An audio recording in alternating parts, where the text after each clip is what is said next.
My son stood up at a crowded restaurant and called me a loser to my face. His mother, my ex-wife, said nothing. Her new husband just smirked. I didn't say a word either. I just went home. And by the following Monday, I had started the process of taking back everything I ever gave my son. The car he drove, the penthouse he lived in, and the company he thought he built. He was about to learn that a loser like me built his entire world, and a loser like me could tear it all down. My name is Reginald Covington, and at 72 years old, I've learned that silence has many shades. There's the silence of peace, the silence of understanding, and the most dangerous silence of all, the one you use to muffle the roar inside. That night at a restaurant called the Gilded Fork, I was using the third kind. This place was Richard Lawson's territory. He was my ex-wife Brenda's new husband. Everything about it was polished and tastelessly expensive, from the crystal chandeliers that hung like glass jellyfish to the clinking of silver against porcelain. Richard chose it, of course. It was a stage, and tonight it seemed I was the main attraction. My old suit, a Hart Schaffner Marx I'd owned for 20 years, was perfectly tailored and immaculate, but it felt out of place in this sea of silk and cashmere. It was a suit of quality, not of flash. And in my son Andre's world, there was no room for anything that didn't flash. I could feel his eyes on me and those of his wife, Brittany. They weren't looking at me. They were assessing me. Every time I took a sip of water, I saw Brittany's brow furrow slightly, as if the way I held my glass was further proof of my failure. Andre was busier. He was performing. He leaned back in his velvet-upholstered chair, one arm draped casually over the back, the other swirling a glass of red wine. It was a gesture he'd copied from Richard. "The company is exploding," Richard Andre announced, his voice loud enough for the next table to glance over. "We just closed our second round of funding. Investors are lining up. Brittany's right, it's probably time I upgrade the 5 Series to a 7 Series. Brittany let out a little glassy laugh. "You deserve it, honey. You've worked so hard." I remained silent. I knew all about that second round of funding. I knew exactly where every single dollar came from, and it certainly wasn't from the line of investors Andre was imagining. Brenda, my ex-wife, sat there with a tight smile plastered on her face. She had changed.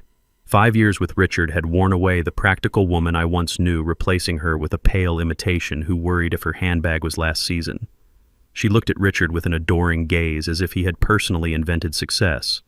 "Our son is brilliant, isn't he, Reggie?" she asked, turning to me, but it wasn't a question. It was a statement, a silent comparison. "Our son is brilliant, unlike you." I just gave a slight nod and brought a piece of steak to my mouth. It was cooked perfectly, but I tasted nothing. All my senses were focused on the play unfolding before me. Richard, having let Andre have his monologue, finally spoke in his deep, patronizing tone. "Ambition is everything, Andre.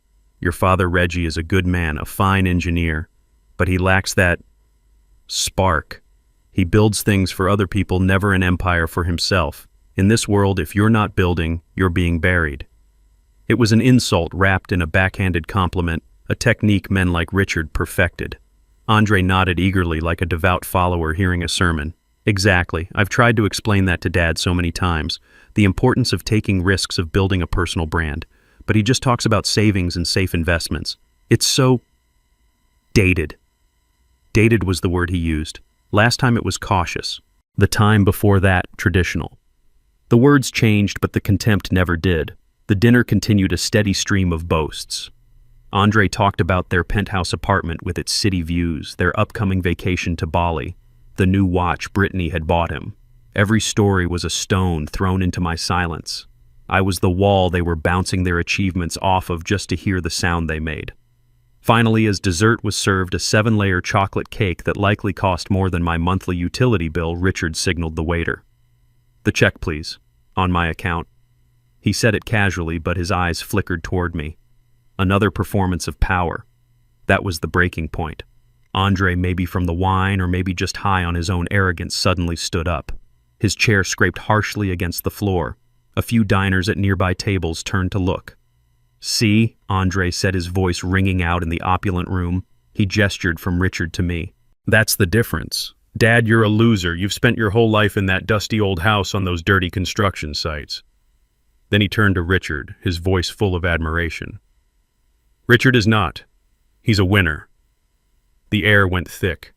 Brittany nodded smugly, as if her husband had just spoken a great truth. Brenda stared down at her plate, her silence a final act of betrayal. Even the people at the next table quickly looked away, their feigned ignorance a testament to my public humiliation. I looked directly into Andre's eyes. For a split second, I saw a flicker of the little boy I taught to ride a bike, a hint of regret. But it was buried too deep beneath layers of designer clothes and entitlement. I said nothing. The rage I expected to feel never came. In its place was a cold, sharp clarity, a terrifying certainty. It was over. The final thread had snapped. Slowly, I placed my white linen napkin on the table beside my untouched cake. I stood up. My chair made no noise. My movements were deliberate, measured. I glanced at Brenda, at Richard, and finally at Andre. Then, without a word, I turned and walked out of the restaurant. The heavy wooden door closed behind me, cutting off the sound, leaving them to their hollow victory. I didn't have to say anything. My actions were about to speak for me. The air outside was cold, but it cleared my head. I didn't hail a cab. I walked. The wealthy Atlanta neighborhood slowly gave way to the quieter, more familiar streets of my own. My house stood under the shadow of an old oak tree, a solid 2-story brick home I'd designed and helped build myself 30 years ago. It wasn't flashy. It was durable. Like me. Inside, everything was in order. The smell of old mahogany and the paper from the books lining my shelves filled the air. This was my sanctuary, a world away from the phoniness I had just left behind. I didn't turn on the television. I didn't pour myself a drink. Anger clouds judgment, and tonight I needed to be colder than ice. I went into my study. It was a small room, but everything in it had a purpose. On the walls were blueprints of bridges and buildings I had helped create. Real things. Things that last. On a corner of the desk there was a silver-framed photograph. Andre, aged 5, wearing an oversized plastic construction helmet, grinning on my shoulders at a job site. His eyes then were full of pure pride and love. Where did I lose that boy? The question hit me not as a sharp pain, but as a dull, weary ache that had been building for years. I had been too quiet. I had hoped my unconditional love would be enough. I was wrong. Unconditional love does not mean unconditional sacrifice. Tonight, the sacrificing ended. I sat down in my worn leather chair and turned on my old, slightly slow but reliable Dell desktop. The screen glowed, illuminating my impassive face. I didn't browse the web or check my personal emails. My fingers moved with practiced ease, opening an encryption program I'd installed years ago. I typed in a long password, a string of letters, numbers, and symbols that no one else on Earth knew.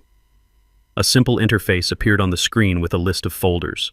Their names were meaningless unless you knew what they really were. Covington Holdings, LLC, Oakwood Properties, LLC, AC Tech Solutions. Seed Funding Agreement Project, BMW 7 Series. Lease Contract, Richard Lawson, Consulting. Payment Schedule. Each name was a thread, an invisible thread I had used to weave the world my son now lived, in the world he thought he had created himself. It was like being the engineer of a bridge. You can't see the rebar hidden deep inside the concrete, but without it, the entire structure would collapse. Tonight, I was going to begin a structural integrity test. I opened a secure email client. The recipient was already saved. Alicia Warren, a brilliant attorney, a friend I trusted with my life. Alicia wasn't just my lawyer. She was the architect of the financial fortress I had quietly built. She knew every brick, every number. The email I wrote was short. No pleasantries, no long explanations. She would understand. Subject initiate Sunset Protocol. Body Alicia. We need to meet. Tomorrow morning, your office. 8 a.m. Begin the dissolution process for all assets related to AC and associated parties. Priority 1, the vehicle. Reggie. Sunset Protocol was the name we had given it years ago, a contingency plan for a day just like this. A day when the sun would set on an empire built on a lie. I hit send. A soft whoosh echoed in the silent room. It was done. The first domino was now perched at the edge of the table. I felt no satisfaction, no glee. I just felt a strange, quiet calm. The calm of an engineer who knows his design is about to undergo its final definitive test. I had built Andre's life. Now it was time to see if he could stand on his own once I took the scaffolding away. Alicia Warren's office was on the 45th floor of a glass tower that overlooked Centennial Park. It was the kind of place that smelled of success, a mixture of expensive leather and freshly brewed coffee. But it never intimidated me. In many ways, I had helped build it. Alicia greeted me not with a handshake, but with a familiar, weary smile and a heavy ceramic mug. "Morning, Reggie," she said, her voice calm and steady. "I made the coffee the second I got your email. Black, no sugar. The way you drink it when you mean business." She was right. For 20 years, Alicia had been more than my lawyer. She was my strategist, my confidant, the keeper of my secrets. She was the only person on earth who knew the full extent of the financial fortress I had built. I took the mug, the heat warming my cold hands. "Thank you, Alicia." She gestured to one of the plush leather chairs opposite her enormous oak desk. She didn't sit behind it in her seat of power. She sat in the chair next to mine, making us equals. "I'll be honest, Reggie," she said, her sharp eyes studying my face. "When I saw the subject line, Sunset Protocol, my heart sank. I always hoped it was a plan we'd never have to use. I hoped he'd figure it out." I took a slow sip of the dark, bitter coffee. It tasted like resolve. I looked out the window at the sprawling city below, a city I had helped shape with steel and concrete. "So did I." "Alicia," I replied, my voice low and even. "But the sun has officially set. It's time to turn off the lights." Alicia nodded slowly, her expression turning from concern to the focused, sharp look of a master chess player seeing the board clearly. "All right, Reggie, walk me through it. I know the legal structures we built, but I need to hear the human part." What was the final straw? I stared into my coffee mug, seeing the reflection of the man my son had called a loser. He said the word Alicia. He said it out loud in public. He called me a loser and called Richard, Brenda's new husband, a winner. And Brenda just sat there and let him. I looked up from the mug and met her eyes. He believes it.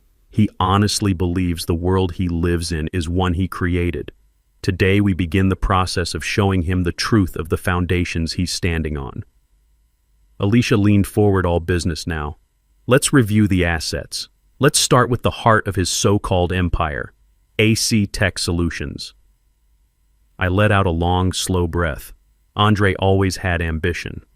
I began, my voice a low rumble. I'll give him that. He had big ideas, big dreams. He wanted to be the next Steve Jobs, the next tech mogul from Atlanta. But he had no discipline, no patience, and no money. He came to me about 6 years ago with a half-baked proposal for a software company. It was full of buzzwords and projections that had no basis in reality. I knew if I gave him the money directly, he'd burn through it in a year and learn nothing. I paused, remembering the hopeful, greedy look in his eyes that day. He didn't want a father's guidance. He wanted a bank. So I decided to give him one, just not in the way he expected. I told him I couldn't help that my money was tied up in safe, boring retirement funds. He was so disappointed. He called me old-fashioned. Alicia picked up the narrative, her legal mind filling in the details. And that's when you came to me. We set up the silent trust funded with $2 million based in Delaware for maximum anonymity. Then we created a shell venture capital firm, Innovate Future Group, based out of California. We hired a front man, a retired professor, to be the face of it. As far as Andre knows, he was discovered by a group of forward-thinking West Coast investors who saw his genius. I nodded. He was so proud. He flew to San Francisco, pitched his idea, and walked out with a check. He never once questioned why it was so easy. He thought it was his destiny. He never stopped to wonder who truly owned Innovate Future Group.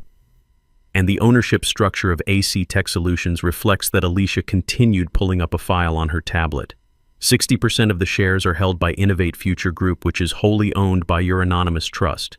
20% are held by Andre as CEO, and the other 20% are reserved for future employees. You have complete controlling interest, Reggie. He isn't the owner of that company. He is its highest paid employee, and his board of directors is for all intents and purposes you. Next, we move to the symbols of his success. The car, I said the words tasting like ash, the BMW 7 Series. He had to have it. He said it was essential for projecting success to clients and investors. My boy, who used to be happy with a well-maintained Ford, was now convinced the German engineering of his car was a reflection of his own worth. Another easy one, Alicia said, swiping on her screen. He tried to get a lease in his own name, but his personal credit was too thin, so he had the company lease it for him. Or so he thinks. Explain, I said, though I knew the answer perfectly. The lease isn't with AC Tech Solutions, she clarified. It's with a separate entity we created for asset management, Covington Holdings LLC. We presented it to Andre as a third-party fleet management company that AC Tech Solutions would contract with for executive vehicles. He signed the paperwork without a second thought, happy to get his shiny new toy. The contract explicitly states that the vehicle is provided for the use of a designated employee of AC Tech Solutions. The moment he is no longer an employee, the car is no longer his to use, I finished. The irony was corrosive. My holding company, a name he wouldn't even recognize, was providing the chariot for my winner son. He was driving my car paid for with my money, all while calling me a failure. Finally, we came to the biggest piece, the foundation of it all. The penthouse, I said softly. Alicia's expression softened for a moment. This one always felt different, Reggie. It was, I admitted. This was about Brenda as much as it was about Andre. After she left me for Richard, she became obsessed with appearances. She filled Andre's head with the idea that where you live defines who you are. He and Brittany searched for months for the perfect apartment, something that would make their friends jealous. They found the penthouse at the Oakwood. The Oakwood was a beautiful pre-war building that had recently been renovated, a perfect blend of classic architecture and modern luxury. Andre fell in love with it. He told me about it, complaining that it was just out of his price range. He asked if I could help with the security deposit. I told him no, I said to Alicia. I told him it was reckless to live beyond his means. Alicia smiled faintly. And what you didn't tell him was that you had bought the entire building 3 years prior. It was an undervalued asset in a neighborhood that was about to gentrify, I explained, the old engineer in me taking over. The numbers made sense. I purchased it through another LLC, Oakwood Properties. It was a good, solid investment. It was brilliant, Alicia corrected. When Andre applied for the penthouse, the landlord, a property management firm we hired, contacted him with a special offer. They said they were looking for a high-profile tenant like a tech CEO to add prestige to the building, and they were willing to offer him an employee incentive lease. His rent is virtually zero. He just pays the building fees. He signed it, bragging for weeks that the landlord was so impressed with him that he got the deal of a lifetime. He never read the fine print, I said. No one ever does, Alicia confirmed. The fine print, of course, states that the incentive lease is contingent on his continued employment with AC Tech Solutions. It also states that the property management firm can terminate the lease with 72 hours notice for any breach of contract, and the contract defines a breach as anything that might bring the building's name into disrepute. So there it was, the whole house of cards laid out on Alicia's expensive oak desk. His company, his car, his home. Every pillar of his life was a carefully constructed illusion, designed, funded, and owned by the father he called a loser. He wasn't a self-made man. He was a trust fund baby who had never been told the truth. He has nothing, Alicia, I said, the weight of the words settling in the room. Everything he thinks is his is actually mine. Alicia leaned back, her work done for the moment. So, Reggie, what is your first move? According to the protocol, the first step is always symbolic. I thought about the arrogant look on my son's face, the way he gestured with his hand that wore a watch I'd paid for, driving a car I owned to go home to an apartment I provided. The car, I said without hesitation. We start with the car. A winner shouldn't have to ride the bus. Alicia made a note on her tablet, her fingers flying across the screen. The car it is, she confirmed, her voice now devoid of any emotion except professional focus. A tow truck can be dispatched to his residence by 9 a.m. Monday morning, citing the termination of the corporate lease agreement. It will be swift and entirely legal. But what's the larger strategy, Reggie? What's the timeline? Do we hit him with everything at once? The car, the corporate accounts, the eviction notice? We can have it all done by noon on Monday if you want. A full-scale blitz. I shook my head slowly, looking past her out at the skyline I knew so well. No, I said. That's not the way. That's destruction. That's revenge. And this isn't about revenge. What is it about? Then, she asked gently.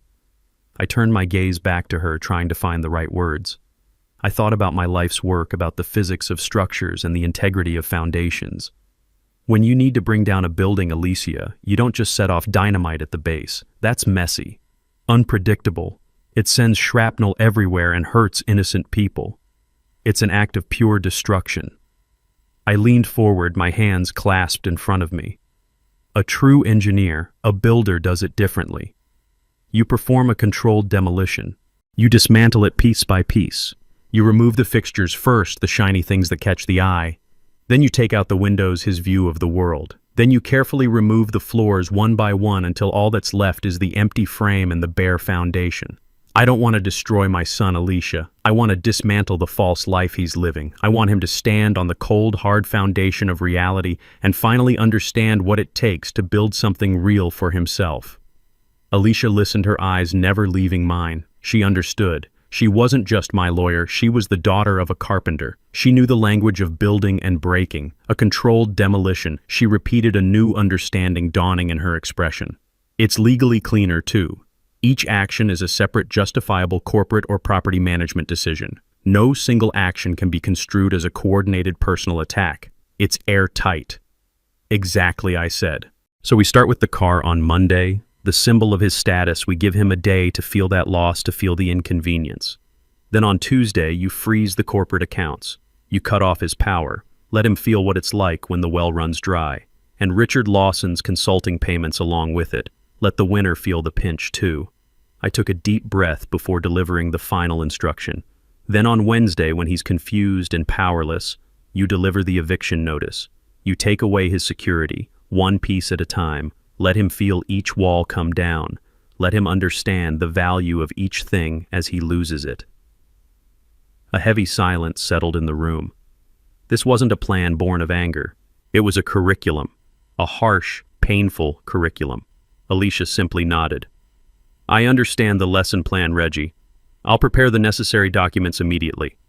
I stood up, my old bones aching with a weariness that had nothing to do with age. I had made the decision. Now I just had to live with it.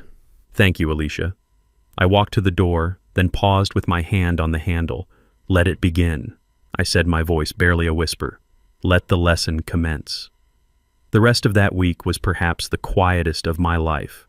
After leaving Alicia's office, I felt a strange sense of peace settle over me. The decision had been made. The plan was in motion. There was nothing left to do but wait for the gears to turn.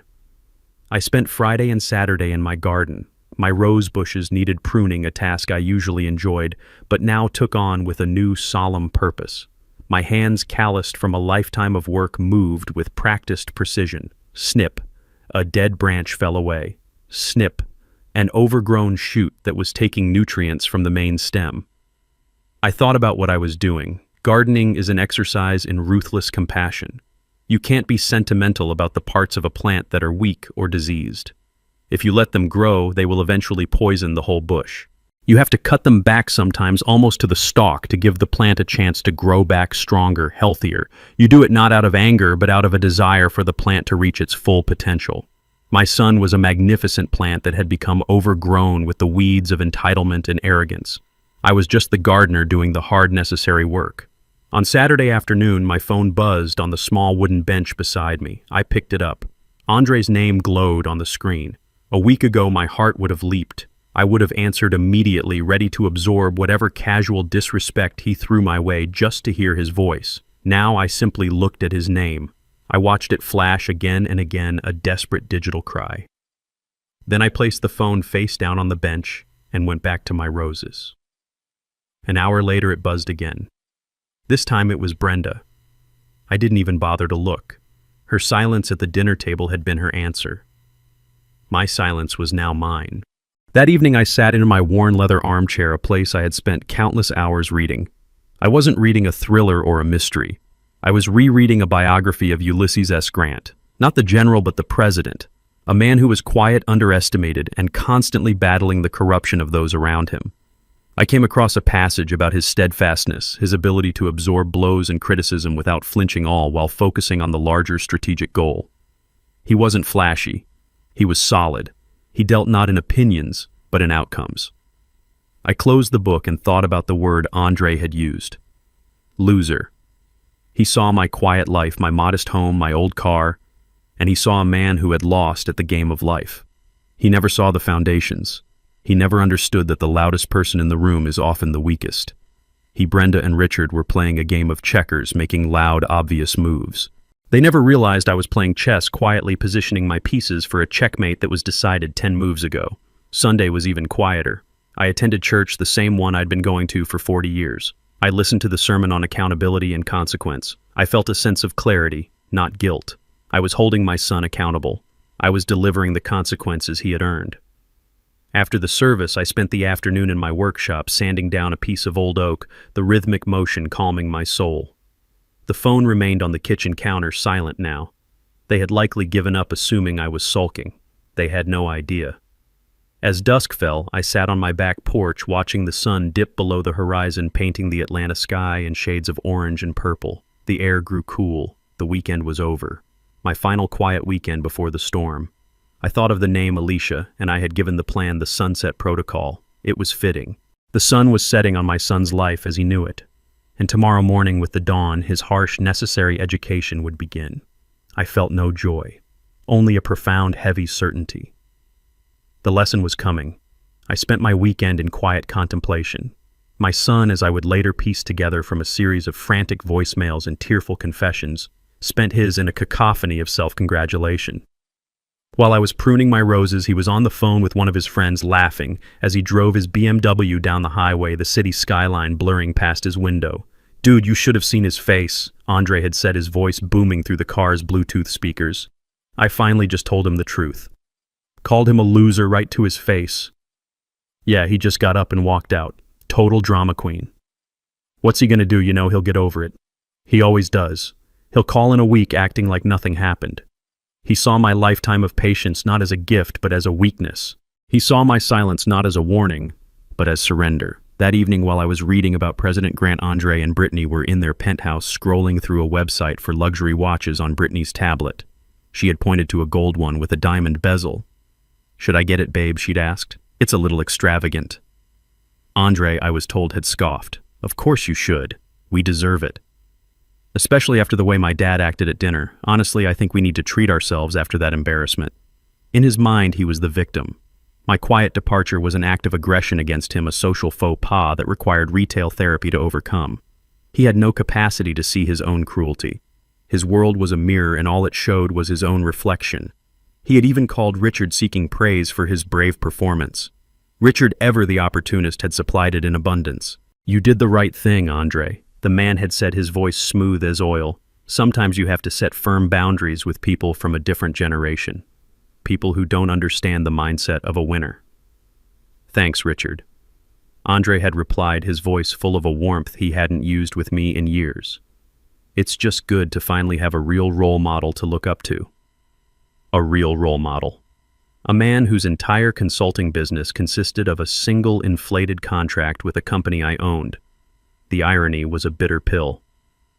Andre had finished that weekend looking out the vast window of his apartment, the city lights spread out beneath him like a carpet of jewels. He was on top of the world he believed he had built.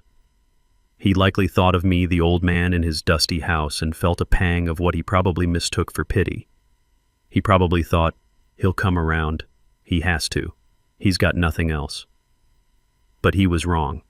I did have something else. I had a plan, and the time for waiting was over. It was Sunday night, 10 p.m. The weekend was done. My house was dark except for the single lamp that cast a warm glow on the oak desk in my study. The quiet in the house was different now. It was no longer the calm after a decision, but the tense electric silence before a storm. The fuse had been lit on Friday, and it had been burning slowly, silently all weekend. Now it was nearing the powder keg. I wasn't pacing. I was sitting in my leather armchair, the biography of Grant resting in my lap, my eyes closed. I was listening, waiting. At precisely 10:01 p.m., a soft chime echoed from my old Dell computer, an email notification. I didn't rush. I took a deep breath, placed my book carefully on the side table, and rose from my chair. I walked to the desk, the wooden floorboards creaking softly under my weight. The screen was bright in the dark room. A single new email sat in my inbox. The sender was Alicia Warren. The subject line was simply "Update." I moved the mouse and clicked it open. The body of the email was stark white, containing only 6 words standing alone in the center of the screen like a military command. I leaned in the reflection of the glowing text visible in my glasses. The first domino has been pushed. Monday morning dawned bright and obnoxious sunlight streaming through the floor-to-ceiling windows of the penthouse and glinting off the polished chrome of their espresso machine. For Andre, the world felt perfect. The weekend had been a triumph. He had finally put his father in his place, asserting his own status as the family's new alpha. He felt powerful, a feeling amplified by the expensive Italian suit he was putting on and the sleek black BMW 7 Series that was waiting for him in the reserved parking spot in the garage below. Brittany was humming as she applied her makeup, a small, satisfied smile on her face. "Are you sure you don't want me to drive you today, honey?" she asked, looking at his reflection in the mirror. "We could take the Benz. I have that spa appointment at 11. Andre chuckled, adjusting his tie. "Nah, I've got a lunch meeting with some new potential clients. I need to roll up in the Beamer. You know how it is. Image is everything." He leaned in and kissed her on the cheek, the scent of her expensive perfume filling his senses. "Besides," he added, his voice dropping to a conspiratorial whisper, "I think we've earned the right to show off a little. We're winners, remember?" She giggled and swatted him playfully. "Go on, get out of here, you big shot." Feeling on top of the world, Andre grabbed his leather briefcase and headed for the private elevator that went directly to the residence garage. The ride down was smooth and silent. The doors opened to a pristine, well-lit space. And there it was. His car. It wasn't just a car, it was a statement. Long, low, and gleaming under the fluorescent lights, it was the physical embodiment of his success. He clicked the fob and the car chirped, its angel eye headlights flashing a welcome. But as he walked toward it, he noticed something was wrong. A large, grimy-looking tow truck was parked directly behind his BMW, its yellow hazard lights flashing rhythmically, casting an ugly, pulsating glow on the polished concrete floor. A man in greasy blue overalls was kneeling by his rear tire. Andre's good mood evaporated instantly, replaced by a surge of irritation. "Hey!" he barked, his voice echoing in the garage. "What the hell do you think you're doing? This is a private garage. You can't park here." The man in overalls stood up slowly, wiping his hands on a rag. He was big, with a weathered face and a completely neutral expression. He didn't look impressed. He didn't look intimidated. He just looked tired. "You, Andre Covington?" he asked, his voice a gravelly monotone. "I am," Andre snapped.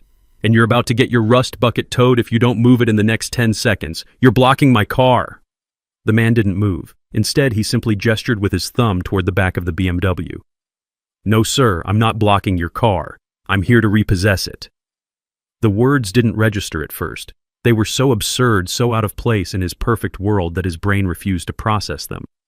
He actually laughed, a short, incredulous bark. "Repossess it? You must be joking. This car is paid for. It's a corporate lease. You've obviously got the wrong car, pal." The driver just sighed as if he'd had this exact conversation 1,000 times. He pulled a clipboard from the cab of his truck and held it out. Work order says black BMW 7 Series license plate, 8 Kilo Victor 391. Belongs to a Mr. Andre Covington. "That you..." Andre's face flushed with anger. This was humiliating. "Yes, that's me, but there's been a mistake. A stupid mistake. Who sent you AC Tech Solutions? Because I own that company and I can assure you we haven't missed a payment." The driver pointed a greasy finger to a line on the work order. "The order's not from AC Tech, sir. It's from the title holder, a company called Covington Holdings, LLC. Andre stared at the name. Covington Holdings. It meant nothing to him. A surge of relief washed over him, followed by renewed fury. "See, I told you. I've never heard of that company. It's a clerical error. Now get your truck out of here before I call security and have you arrested for trespassing." The driver just shook his head, a flicker of something like pity in his eyes. "Sir, I've got a legally executed repossession order. If you have a problem with it, you need to call the leasing company." He turned his back on Andre and started attaching a heavy chain to the undercarriage of the BMW. The sound of metal clanking against metal was like a physical blow. "Hey, get your hands off my car!" Andre shouted, his voice cracking with rage. He pulled out his phone, his hands shaking so much he could barely unlock it. He found the number for the leasing company and jabbed the screen. Brittany was going to be late for her spa day. He was going to be late for his meeting. This was a disaster. After an excruciatingly long series of automated menus, A calm female voice finally answered. Premier Executive Leasing, this is Sarah speaking. How can I help you?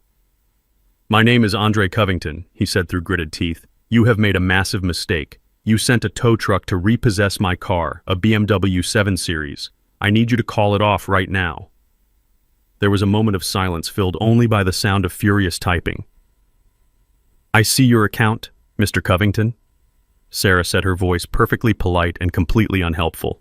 Yes, the BMW 7 Series. It looks like the repossession order was issued this morning at 8:05 a.m. I know it was issued. I'm telling you it's a mistake, Andre was practically shouting into the phone.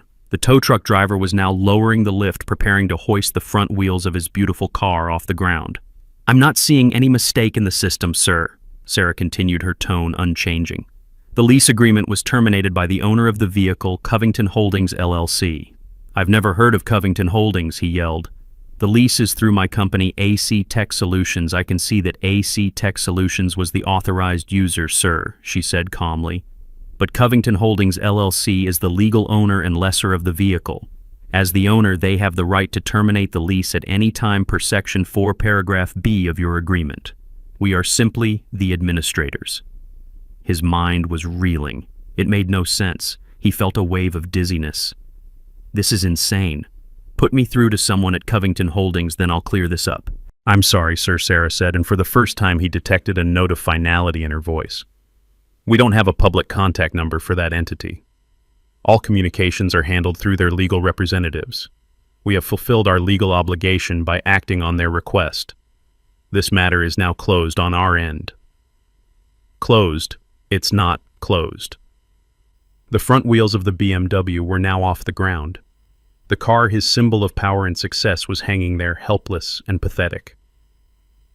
Is there anything else I can help you with today, Mr. Covington? Sarah asked, as if she were asking if he wanted fries with his order. He was speechless. The injustice of it all choked him. He heard a click, and the line went dead.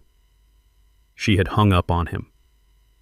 He looked up from his phone, his face a mask of disbelief and impotent rage.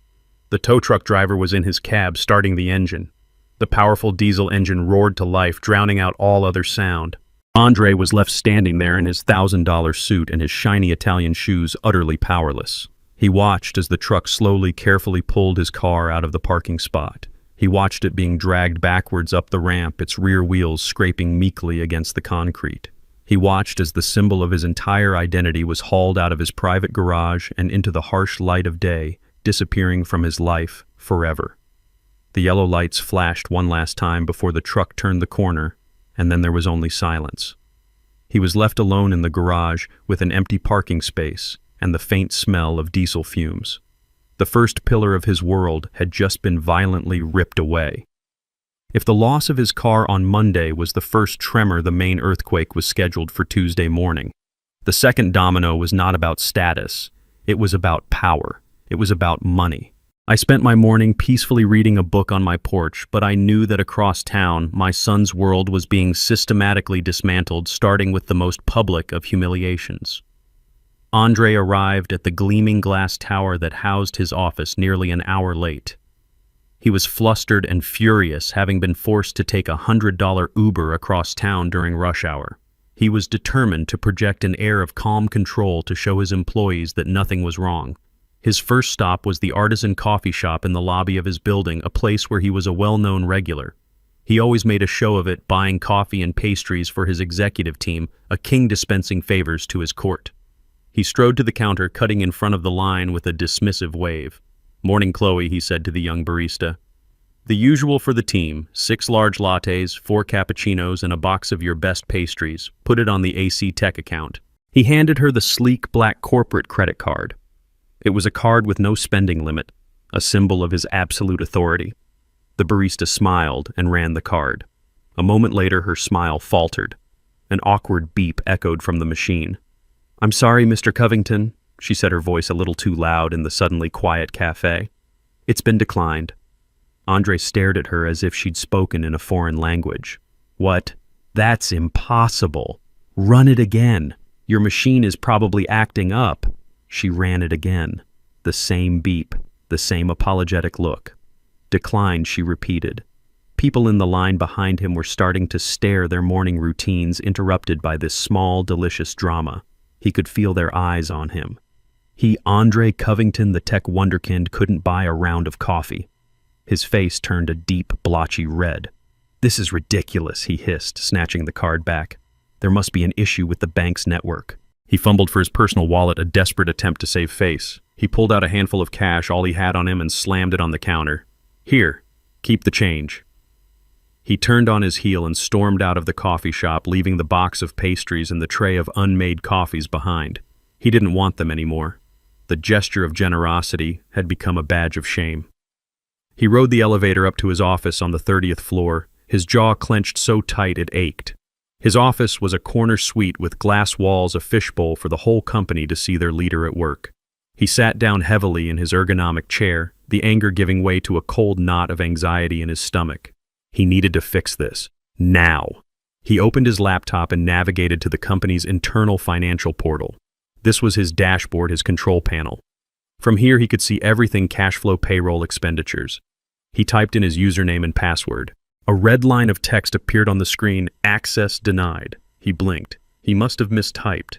He entered his credentials again slowly this time, making sure each keystroke was perfect. Access denied. A cold sweat broke out on his forehead. This wasn't a glitch. This was a lockout. He, the CEO, the founder, was being barred from his own company's finances. He frantically clicked on the "Forgot Password" link, but the system returned another error: user profile not found. Please contact your system administrator. He was the system administrator. Panic, cold and sharp, began to rise in his chest. His breathing became shallow. He was trapped on the outside of his own creation. Just then, a notification popped up in the corner of his screen. A new email. The sender was an address he didn't recognize: Director at AC Tech Solutions. The subject was "Urgent Notice of Financial Restructuring." With a trembling hand, he clicked it open. The email was a masterpiece of cold corporate jargon. It was impersonal, emotionless, and utterly terrifying. To whom it may concern, it began. Please be advised that as of 9:00 a.m. Eastern Standard Time, the majority shareholders of AC Tech Solutions have initiated a comprehensive corporate restructuring. Under this directive, all executive-level access to financial accounts, corporate credit lines, and expenditure authorizations has been temporarily suspended, pending a full audit and review. All non-essential spending, including vendor contracts and consulting fees, is hereby frozen effective immediately. Further instructions will be provided in due course. It was signed simply, "The Office of the Directorate." Majority shareholders. The phrase echoed in his head. Who were they?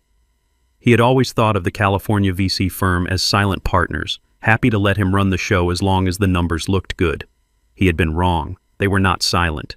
And they had just stripped him of all his power without so much as a phone call. As he sat there staring at the screen, his world shrinking to the 4 glass walls of his office, his phone rang.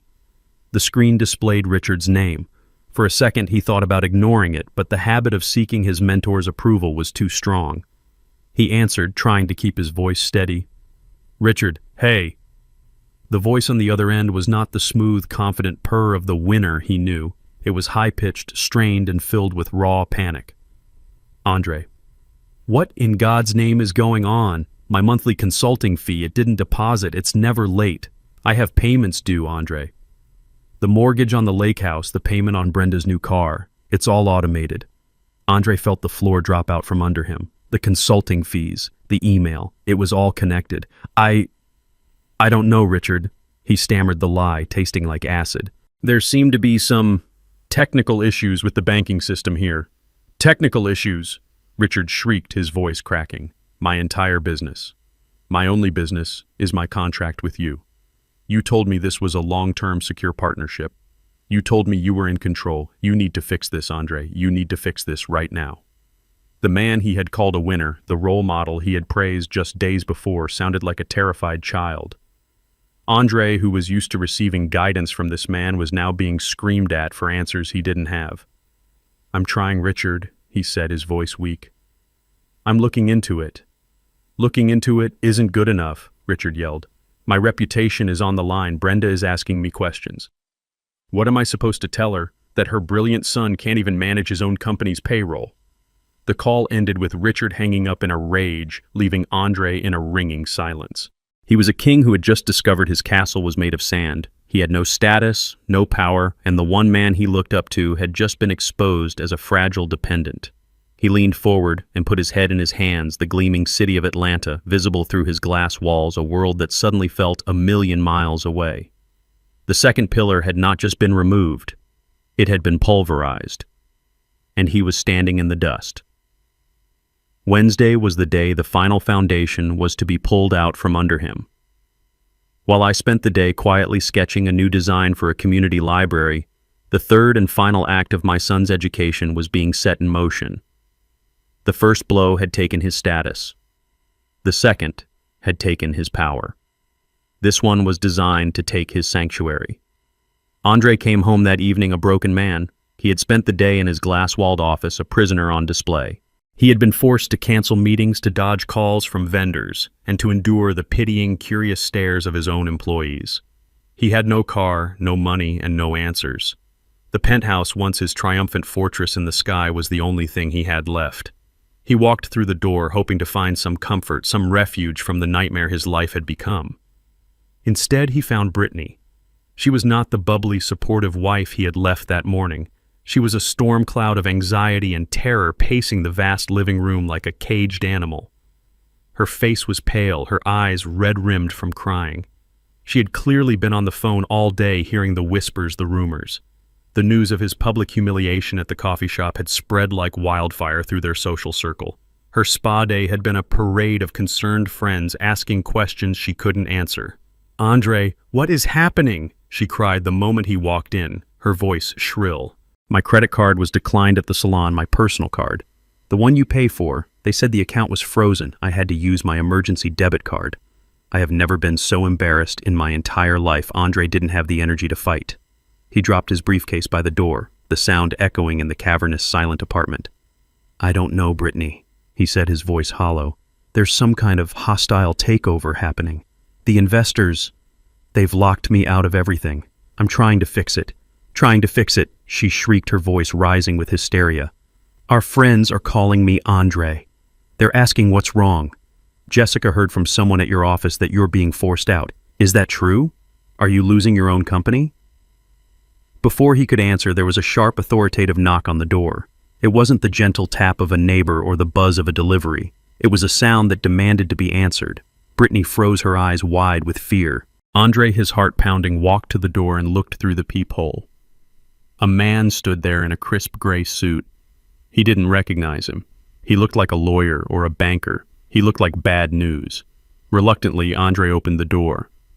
"Good evening," the man said, his voice polite but devoid of warmth. "Are you Andre Covington?" "Yes," Andre said, his own voice sounding weak in his ears. "Who are you?" "My name is Mr. Harrison. I'm the new senior property manager for the Oakwood." The man offered no handshake. He held a large manila envelope in his hand. "The new property manager?" Andre asked, confused. "What happened to Frank?" "Mr. Albright is no longer with the property management firm," Harrison said smoothly. "There has been a change in ownership. May I come in for a moment?" He didn't wait for an answer, stepping past Andre into the marble entryway as if he owned the place. And in a way he did. Brittany stood by the window, wrapping her arms around herself, watching the scene unfold with a look of pure dread. Mr. Harrison's eyes swept across the apartment, taking in the designer furniture, the expensive art, the sweeping views of the city. He seemed completely unimpressed. "This is a lovely apartment, Mr. Covington," he said, his tone suggesting the exact opposite. "A premium unit, which is why it's so unfortunate that we have to discuss the matter of your tenancy." He opened the manila envelope and pulled out a sheaf of papers. "I am here to serve you with this," he said, holding out the document. "It is a formal notice of lease termination." Andre stared at the paper, then at the man's impassive face. He felt a strange floating sensation, as if this were happening to someone else. "Lease termination? What are you talking about?" "Our lease is paid up for the year. We have a special arrangement." "Ah, yes. The employee incentive lease, Mr. Harrison said, a slight condescending smile touching his lips. "I have a copy of it right here. A very generous arrangement indeed. A $0 monthly rent for a high-value executive tenant. However, the lease is quite specific. I'll direct you to Section 7, Clause C." He tapped a highlighted paragraph on the document in his hand. The lease is explicitly contingent upon your continued employment with an affiliated company, in this case AC Tech Solutions. It has come to our attention as the property owners that you are no longer employed there in a capacity that qualifies you for this incentive program. I haven't been fired, Andre insisted, his voice rising in desperation. My access has been suspended. It's a temporary situation. Our legal department disagrees, Mr. Harrison said, his voice like ice. They have received official notification from the Directorate of AC Tech Solutions that your employment status has been fundamentally altered. As such, your lease is in breach of contract. The property owners are exercising their right to terminate the agreement. He finally handed the papers to Andre. You have 72 hours to vacate the premises. That is by 5 p.m. on Friday. 72 hours. The words hung in the air, deadly and absolute. Andre looked down at the document in his hand. It was cold, official, and filled with legal language he didn't understand. But he understood the conclusion. They were being kicked out. That's when Brittany finally broke. A choked, guttural sob escaped her lips. No, she whispered. No, no, no. The whisper grew into a wail. Vacate. Where are we supposed to go? All our things are here. My clothes. My shoes. This is our home. She turned on Andre. Her face twisted with a mixture of fear and pure rage. You did this, she screamed, pointing a trembling finger at him. You did this with your arrogance, your stupid fight with your father. You ruined everything. Brittany, stop it, Andre pleaded, but his words were drowned out by her hysteria. Stop it. I will not stop it. I gave up my career for you. I moved into this apartment for you. I built my entire life around your success, and you've thrown it all away because you couldn't just be a decent son. What are my parents going to say? What am I going to tell my friends, that we're homeless? Mr. Harrison watched the domestic drama unfold with the detached interest of a scientist observing insects. My work here is done, he said, turning to leave. A moving crew can be recommended if you require one. Please ensure all personal belongings are removed by the deadline. Any items left behind will be considered abandoned and will be disposed of. Good evening. He walked out, closing the door softly behind him, leaving them in the ruins of their beautiful, empty life. The silence that followed Brittany's sobs was more terrifying than the shouting. Andre stood there, the eviction notice clutched in his hand. His eyes scanned the document, searching for a loophole, a mistake, anything. And then he saw it. At the bottom of the page, under the signature of Mr. Harrison, was a line of small print. This notice is served on behalf of the legal property owners, Oakwood Properties, LLC. Oakwood Properties, another name he didn't recognize, another invisible force controlling his life. A car repossessed by Covington Holdings, a company seized by anonymous shareholders, a home taken by Oakwood Properties. It was a coordinated attack. This wasn't bad luck. This wasn't a hostile takeover. This was personal. And in that moment of absolute despair, as he stood in the home he no longer owned with the wife who now hated him, stripped of his car and his money, a lifetime of resentment and denial finally coalesced into a single burning point of rage. There was only one person who could be behind this. One person who was quiet enough, clever enough, and he now realized ruthless enough to orchestrate such a complete and total destruction. The person he had dismissed as a failure. His hands shook as he pulled his phone from his pocket. He didn't think about what he would say. He was past thinking. He was a cornered animal, and he was going to lash out at his tormentor. He found the number he hadn't called in over a week and hit dial. It rang once, twice. Then he heard the calm, familiar voice on the other end. Hello? The sound of his father's voice, so steady and untroubled, broke the last of his restraint. You, Andre snarled into the phone, his voice a venomous whisper. You did this. All of it. The car, the company, the apartment. This was you, wasn't it? He wasn't asking a question. He was making an accusation. He heard a long silence on the other end of the line. It was the same silence from the restaurant, the same silence from the weekend. But now it wasn't a silence of weakness. It was the silence of absolute power. When my voice finally came, it was quiet, but it carried the weight of an anvil. Andre, I said, I think it's time we had a talk. He arrived less than 30 minutes later. I heard the sound of a cheap Uber pulling up, the kind with a rattling engine and a driver who was talking too loudly on his phone, a far cry from the silent electric purr of his BMW. I didn't go to the door. I simply waited in my study, the same room where I had launched the protocol that had systematically erased his life. I heard the doorbell ring, a frantic, impatient jab. I let it ring again before I used the intercom on my desk. "The door is open, Andre. Come to the study." He stormed in, not with the confidence of a CEO, but with the blustering rage of a cornered child. His expensive suit was wrinkled, his tie was loosened, and his face was pale and slick with a sheen of desperate sweat. He stood in the doorway of my small study, his chest heaving, his eyes scanning the room as if searching for the hidden levers of his destruction. He looked at the old oak desk, the shelves overflowing with books on engineering and history, the framed blueprints on the wall. For the first time in his life, he was seeing this room not as his father's dusty, boring hobby space, but as it truly was, the command center. I was sitting in my worn leather chair behind the desk. I didn't stand up. I didn't raise my voice. I simply watched him, my hands folded calmly on the desk's surface. In this room on my territory, I was the one with the power. The silence stretched thick and heavy. I let it hang in the air, forcing him to be the one to break it. "How could you?" he finally burst out, his voice a ragged mess of anger and disbelief. "How could you do this to me, to your own son, to your family? You've destroyed everything, everything I've ever worked for. The phrase was so absurd, so completely detached from reality that I almost laughed. But this was not a time for laughter. This was a time for cold, hard lessons.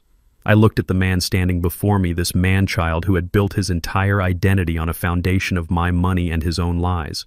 He wasn't a supplicant, not yet. He was still too proud, too angry. He hadn't come here to apologize. He had come here to demand that I fix the world he had broken. I let his words echo and die in the quiet room. I didn't respond to his accusations. I didn't engage with his drama. I simply gestured to the simple wooden chair opposite my desk. "Sit down." "Andre," I said, my voice quiet, but carrying an authority he had never heard from me before. "The yelling is over. You've had your say. Now it's time for you to listen." He sat. The anger hadn't left his face, but it was now mixed with a confused, fearful apprehension. It was the look of a man who senses the ground is about to give way beneath him, but doesn't know why.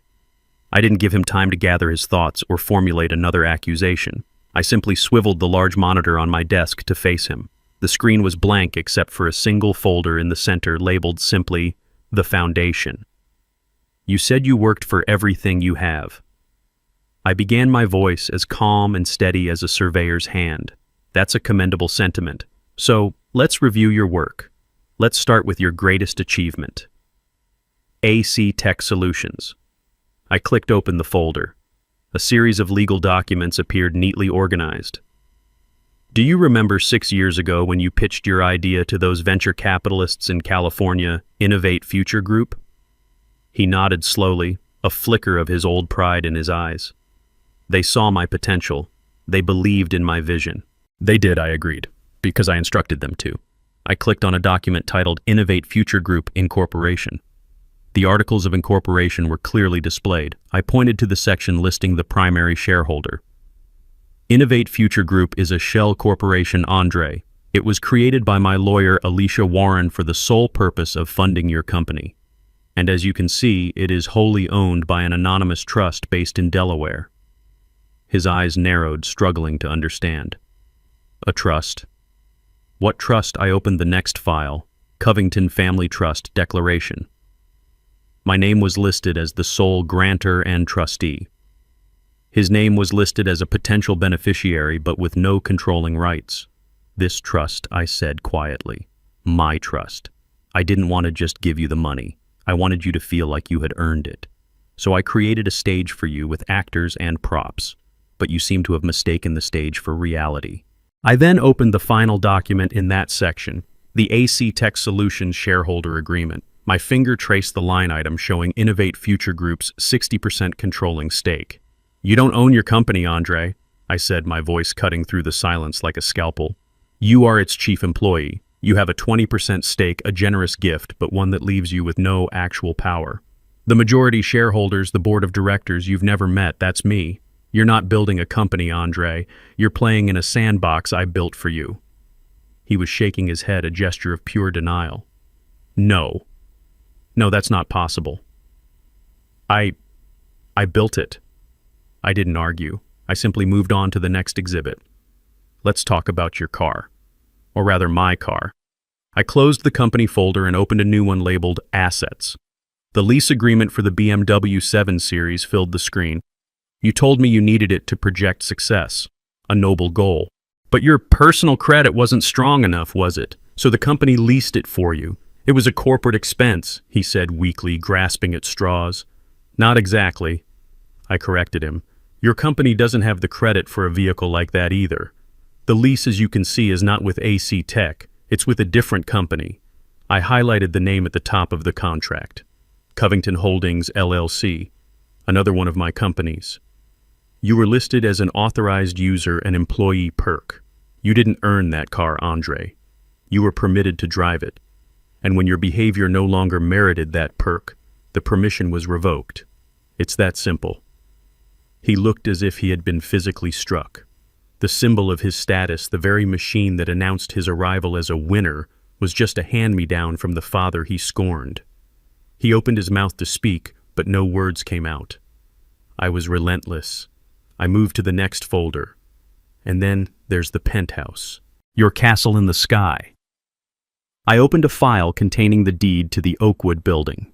The owner was listed clearly, Oakwood Properties, LLC. I then brought up the incorporation papers for that LLC. Again, my name was the only one on it. You told me about that apartment, I said, my voice softening slightly, a calculated move to make the blow land harder. You said it was perfect, but just out of your price range. You were right. It was. You couldn't afford it. In fact, no one can rent that particular unit.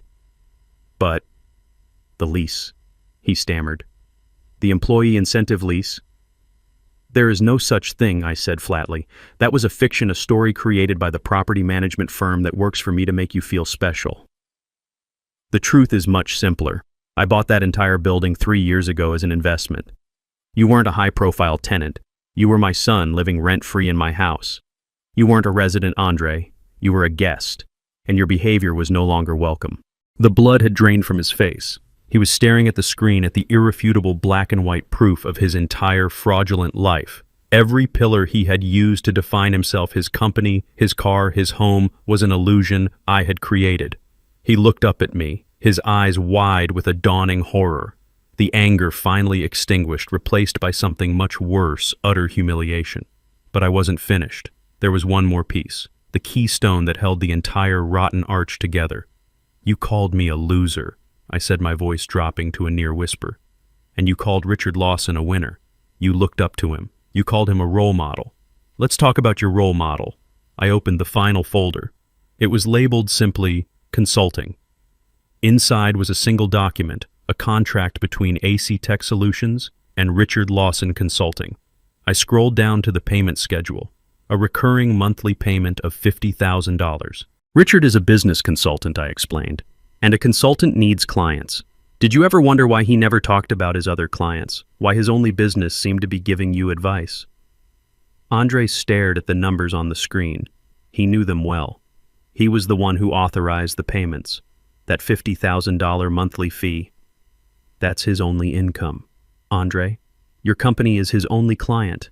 And since your company is funded entirely by my money, I let the sentence hang in the air, letting him connect the final devastating dots himself. His eyes went wide. The realization hit him like a physical blow. He actually recoiled in his chair. The winner you admire so much? I continued, my voice calm and precise. The man your mother left me for the man who lives in a big house and drives a fancy car and lectures me on ambition. His entire lifestyle is funded by me. I pay his mortgage. I pay for your mother's new car. The money flows from my trust through your company and directly into his pocket. The winner your mother chose is on the payroll of the loser she left behind. That was it. That was the final blow. He made a small choking sound. The entire edifice of his life, his success, his heroes and villains, his identity, it all came crashing down in the silence of that small, dusty room. He finally understood. He wasn't a player in the game. He wasn't even a piece on the board. He was just the ball passed between hands, and he had never even known it. I leaned back in my chair and closed the laptop.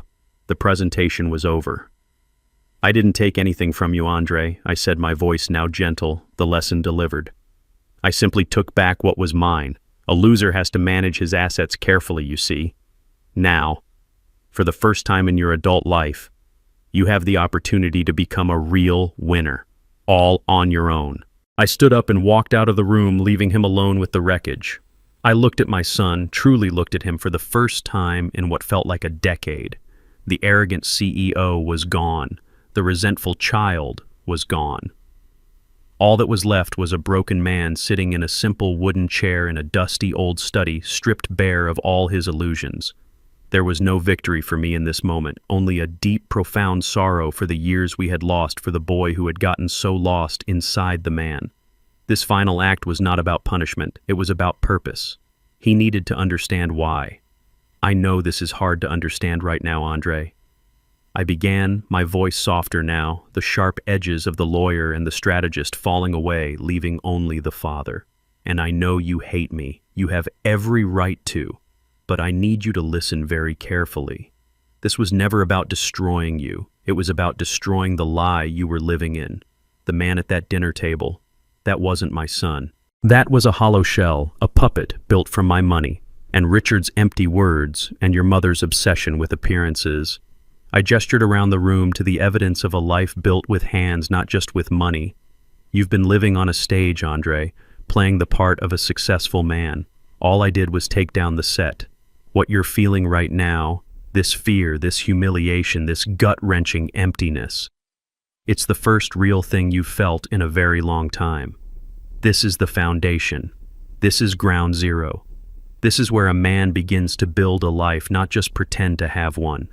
He looked up at me, his eyes pleading, perhaps expecting me to offer him a lifeline to tell him this was all just a temporary lesson. I offered him none. The trust I created for you still exists, I told him. Your name is still in it, but you will not see another dime of my money, not until you have proven you can build something of your own. Go get a job, Andre. A real job, not a title. It doesn't matter if it's waiting tables or working construction. Pay rent on an apartment you can actually afford, not one you can show off. Learn the value of $1 that you have earned with sweat and exhaustion. Learn humility. Learn respect. And most importantly, learn who you are when you have nothing. I stood up the old leather of my chair, groaning in protest.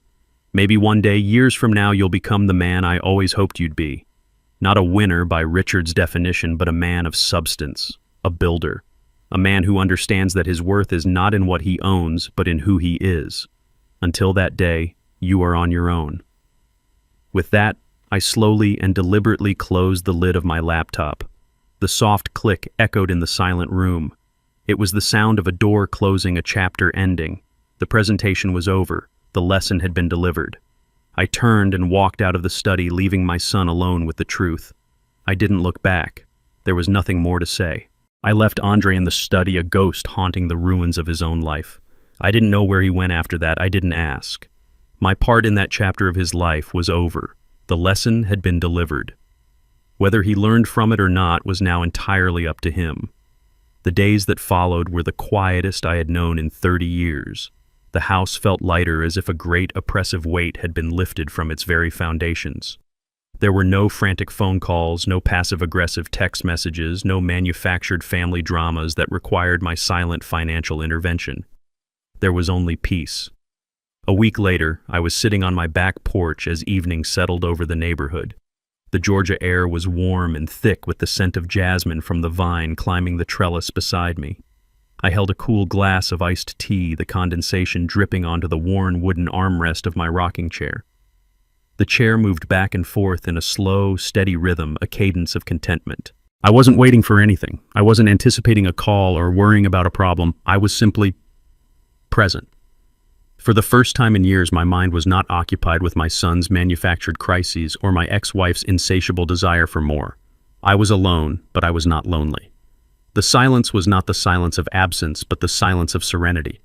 I thought about the word Andre had used at that dinner, the word that had set all of this in motion: loser.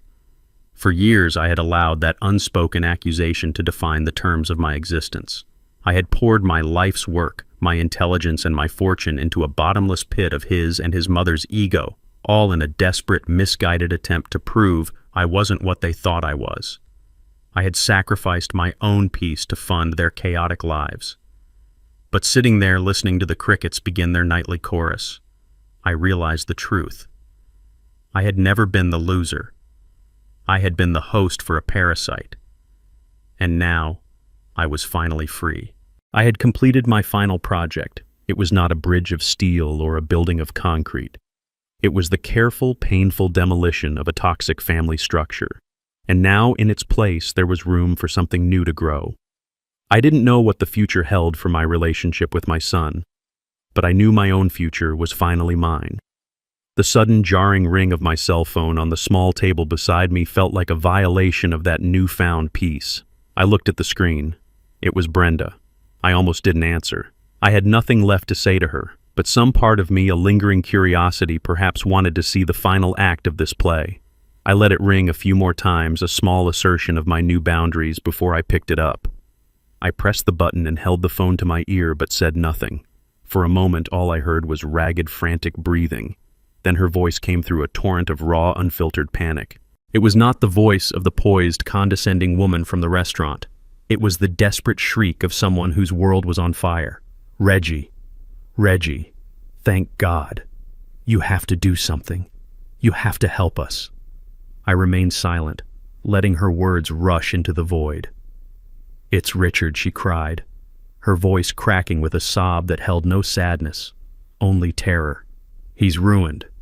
It's all gone. The consulting contract with Andre's company. It was everything.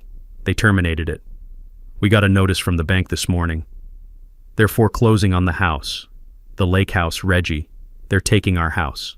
I listened. My expression unchanged. I took a slow sip of my iced tea. And the car, my Mercedes. Richard leased it and the payments were tied to his business account. They're going to take it back. I have nothing. Reggie, do you hear me? Nothing. I went to the country club today and my membership was suspended. I can't live like this. This is not my life. Her voice rose to a hysterical pitch. This is your fault, all of it. This is because of what you did. You were jealous of Richard, jealous of Andre's success, so you decided to destroy all of us. How could you be so cruel after everything we had, after all our years together? I am the mother of your son. It was a stunning performance. In her version of reality, she was the victim. Richard was the victim. Their extravagant, debt-fueled lifestyle was something they were entitled to, and I was the villain for turning off the faucet that had supplied it all. There was no apology for what had been said at the dinner. There was no concern for Andre's well-being. There was only a desperate, selfish demand that I put her world back together. She hadn't changed. She never would. And in that moment, I felt the last lingering chain of obligation to her turn to dust and blow away in the evening breeze. She was still ranting, her words blurring into a meaningless stream of accusations and pleas. You have to fix this, Reggie. You have to call those people the ones who own Andre's company. You have to tell them to reinstate the contract. You have the money. You always have the money. You owe us that much. You owe me. I let her finally run out of steam. The silence that followed was heavy with her expectant, desperate breathing. She was waiting for me to give in, to do what I had always done, quietly clean up the mess. I let the silence stretch long and uncomfortable. I listened to the crickets. I watched a firefly blink in the growing darkness. I savored the feeling of my own unshakable peace. When I finally spoke, my voice was quiet, calm, and utterly final. It held no anger, no satisfaction, no emotion at all. It was simply a statement of a new and permanent truth. Brenda, I said, that is no longer my problem.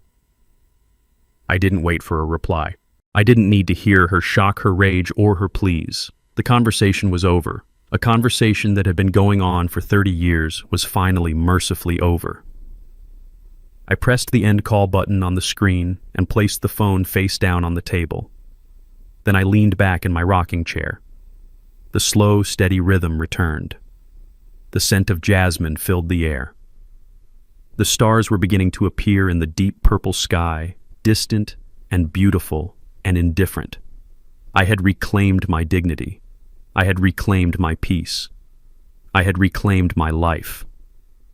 And in the profound, perfect silence of that Georgia evening, I finally felt like a winner.